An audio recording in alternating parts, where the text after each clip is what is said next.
اگه مادری، اگه پدری، اگه خواهری، اگه برادری، هیچ وقت به خاطر تعصبات خانوادگی، به خاطر تعصبات الکی، به خاطر اینکه مردم چی میگن، عرف چی میگه، فلان چی میگه، بسان چی میگه، هیچ وقت آرزوها، هیچ وقت هدفهای خواهرتون، بچه‌تون، دخترتون نکشید. هیچ وقت هدفاشو نکشید، هیچ وقت آرزوهاشو نکشید. حتی اگه اون چیزی که اون میخواد برخلاف نظریه شما باشه، بذارید دنبالش کنه و خودش بهش برسه که اون چیز به دردش میخوره یا نه. حمایتش کنید، کنارش باشید.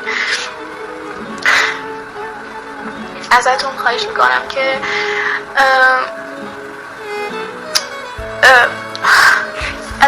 میکنم که ازش بپرسید وقتی به اون سنی که میرسه که میخواد تو ذهنش رویا پردازی کنه، هدف گذاری کنه، چیزایی که دوست داره تو سرشه، ازش بپرسید که